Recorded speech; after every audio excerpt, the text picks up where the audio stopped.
Hey guys, welcome back to Agrarian Skies 2. I'm Brim, he's Grum, and this is episode 12. Now, what are we going to get done today? Well, we have a couple of items on our agenda, but probably the most important, the one we've been talking about for episodes now, several episodes now, are our wings. We are finally going to make that happen today.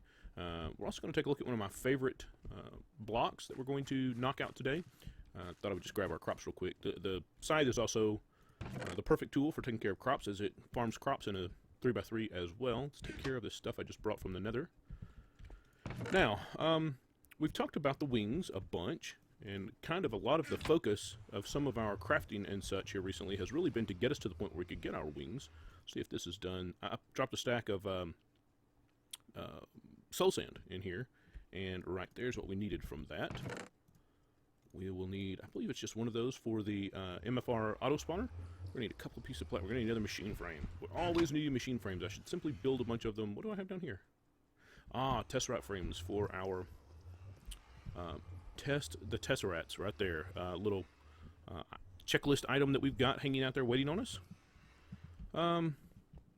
We could, let's go ahead and grab these.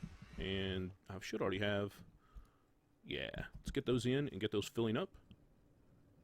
Are you filling up? They are filling up. So we'll leave them there to fill up for a moment. Now let's take a look at the other item. So there are three things. We've got this, we've got wings, and we've got the angel block. Oops, angel block. These three things. So, and this is really just because we want the other two things, right? So if we take a look at the angel wings, the angel ring, we require 2 feathers. And if we take a look at the angel block, we require 2 feathers. Well, that's 4 feathers, which is 4 feathers more than we have right now. So we're going to build the auto spawner. I think we've got 1 magma cream, I think, from killing stuff in the nether.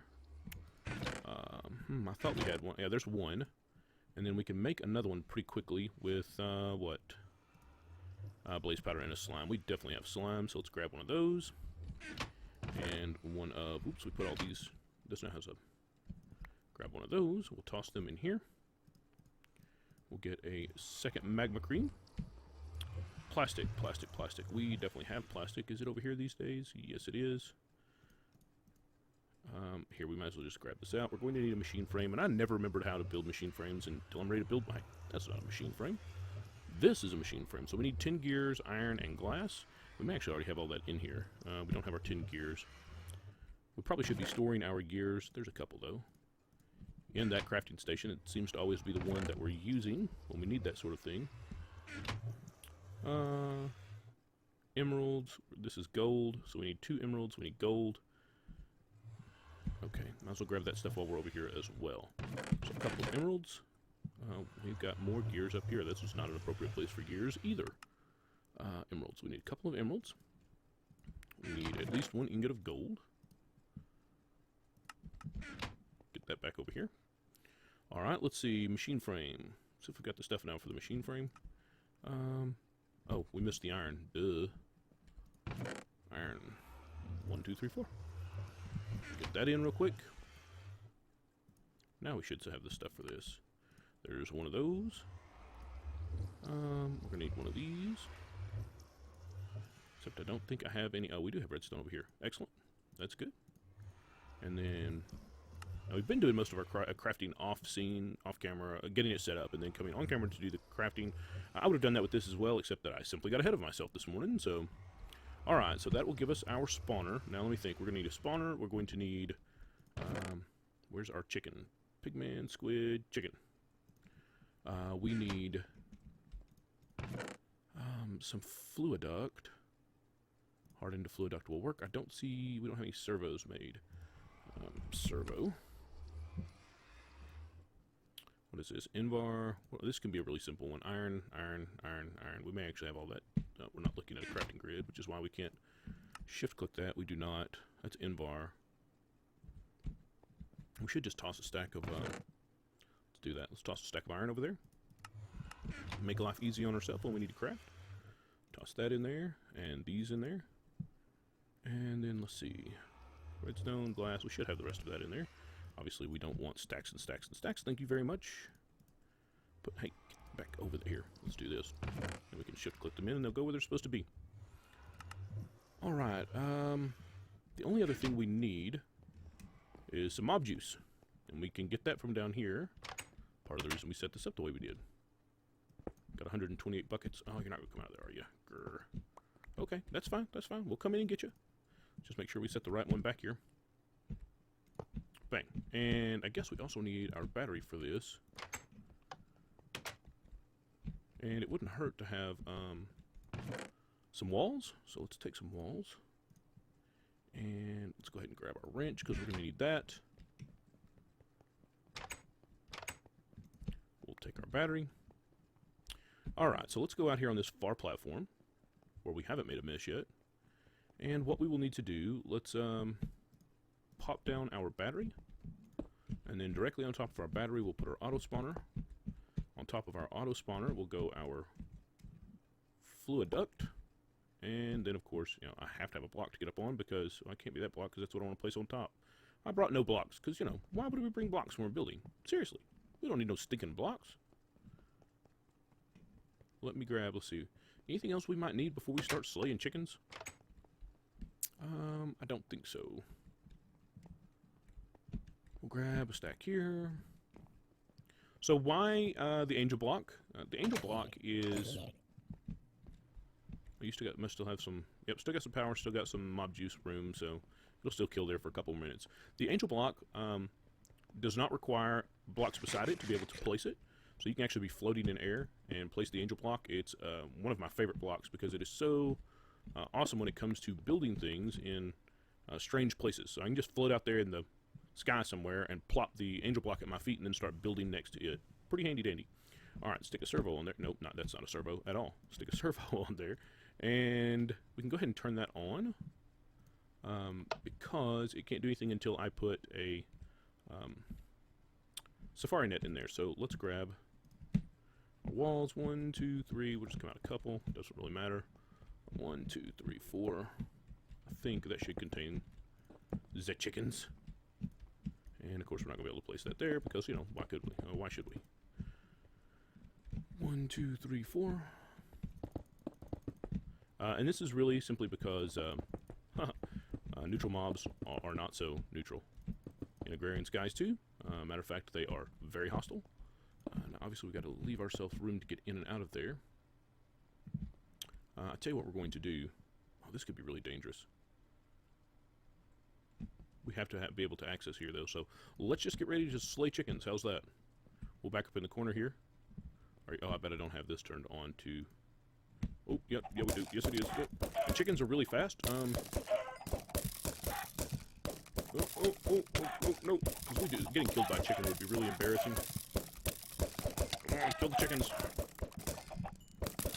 Okay, let's just grab that out of there. Kill the chickens we've got here.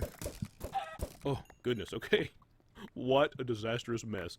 Alright, so that should give us more than enough feathers to do the 2 little projects we had here.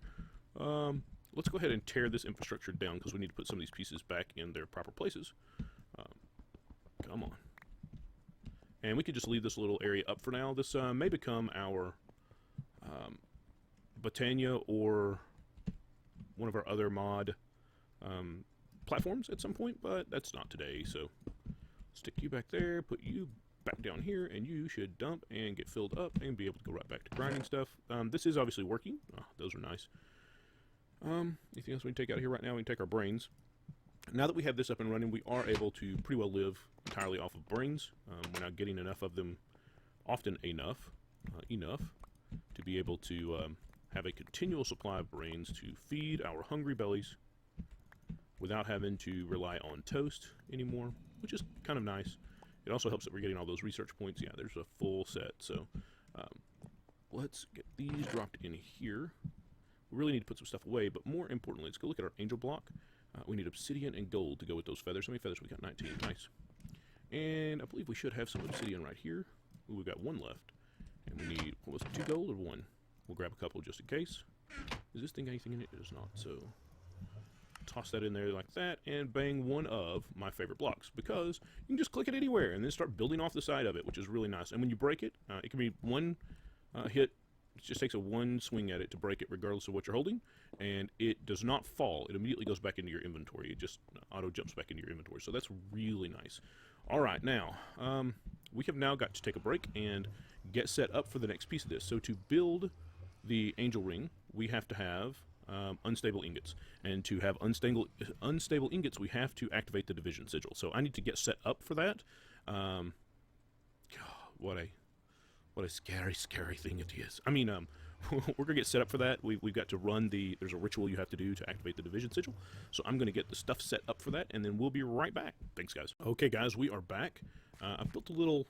Well, let's see where the moon is. We've got just a couple of minutes here. I've built a little fence around. So the ritual involves actually killing an animal right here. Oh, our sigil is. I'll explain in a second. Then our sigil is actually. Come on, get him in there. No, he's got to be in there. Oh, okay, it activated now. We need to tear up this dirt as quickly as possible. I'm going to, I'll have to explain the ritual in a moment. Nope, die. So the ritual involves putting down some dirt, throwing down an altar, it also creates this cursed earth, which spawns mobs, regardless of how close we are to it, so just go away. If you'll just go away, I'll leave you alone.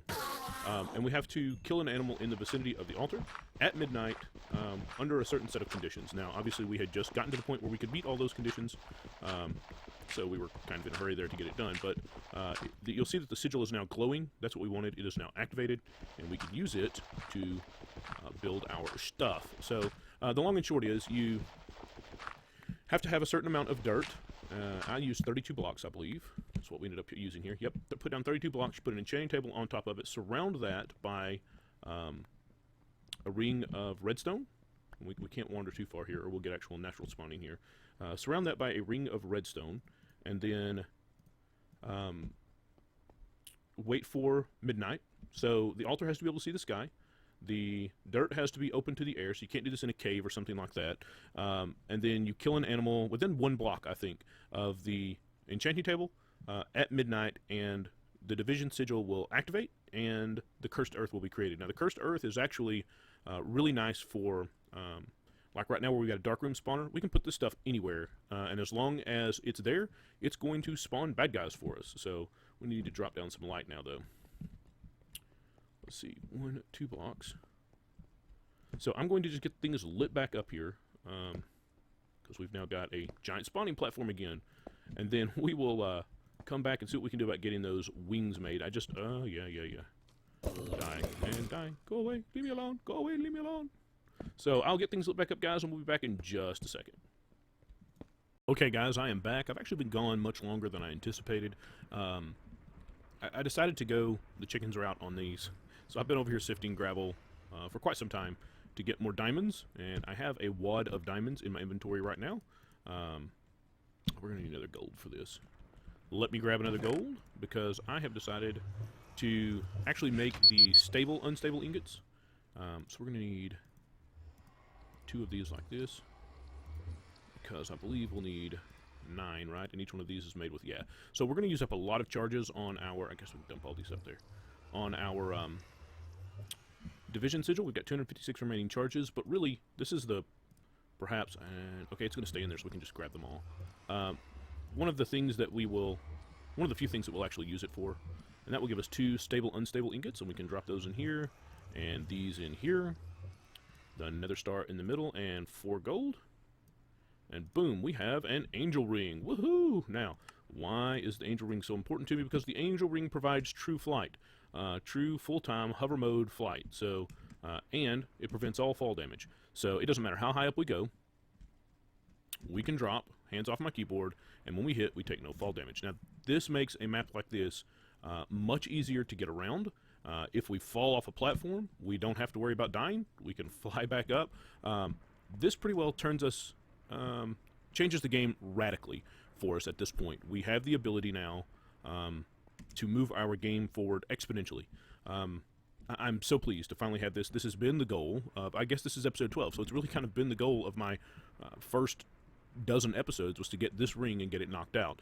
So between it and the angel block, we can just fly anywhere we need to, drop the block, and start building off of it.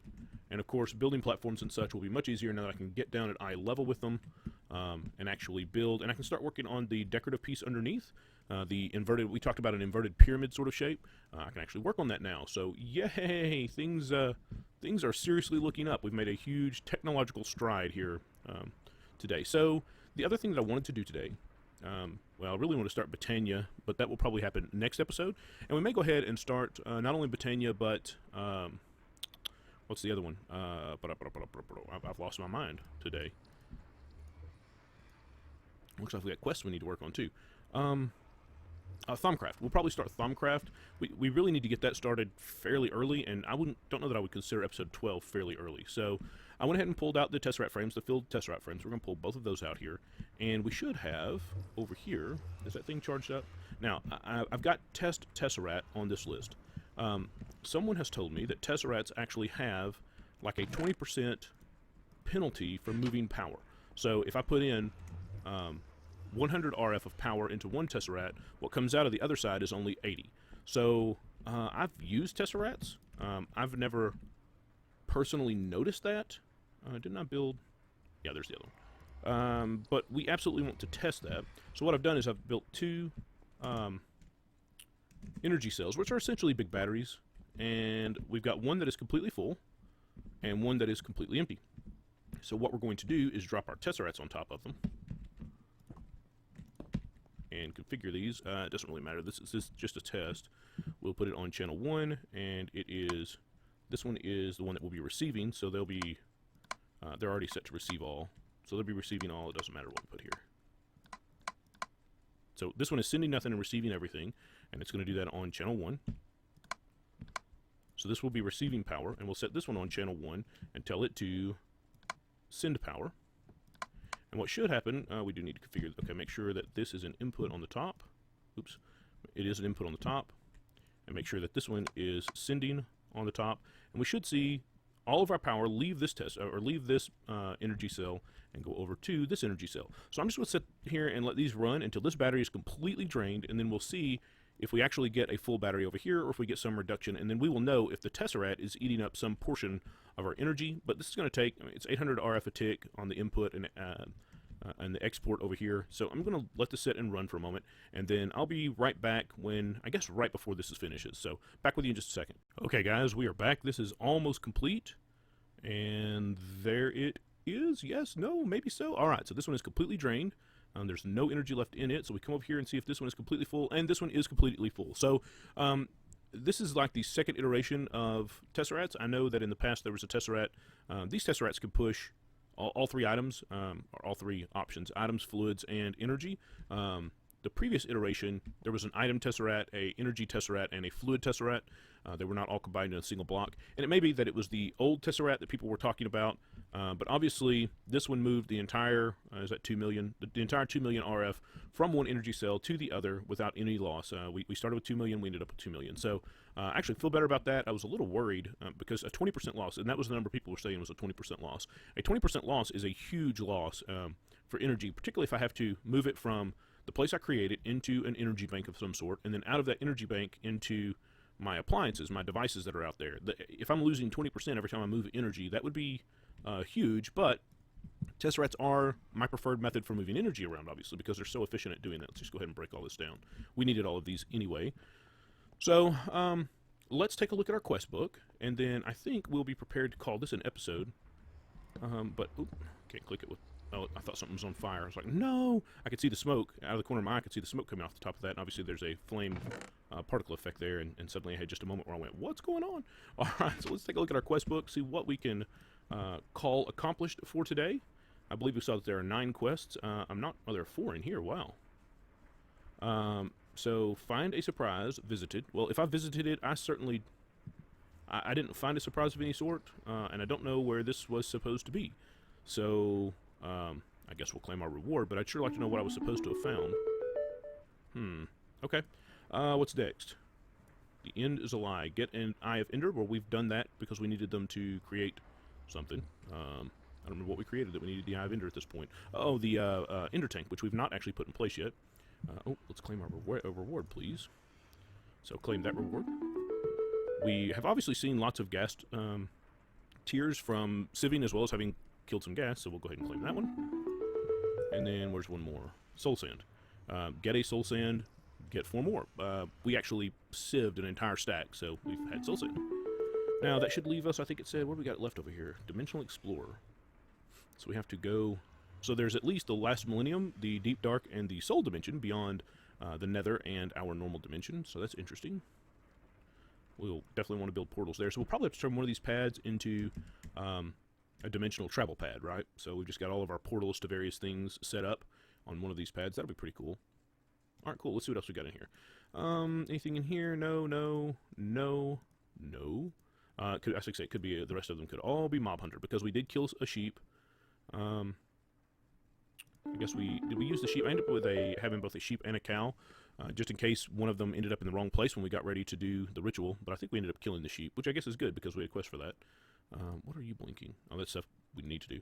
And then obviously the ones that we have been doing, just because we happen to be wandering past stuff and smacking it in its head occasionally. Oh, and we killed more slimes. Excellent. That'll work. Alright, let's make sure that our quest book is clear at this point. 28 available, 0 that need to be claimed. So, guys, it looks like that's going to make it an episode. Now, next time we are going to get started on Botania. It's one of my favorite mods. There are lots of trinkets and stuff available there. So, I look forward to seeing you next time, and have a great one. Wait for it. Wait for it. What is this? A reward bag we failed to open. Well, we can't do that. What's in it? A chandelier. I think the chandelier prevents mob spawns in like a 16 block radius, so that's not a bad, almost a 2% chance to get that, but that's not a bad little reward. Did we get any others? I don't think so. Alright, now we're gone for real. Y'all have a great one, guys, and I look forward to seeing you next time.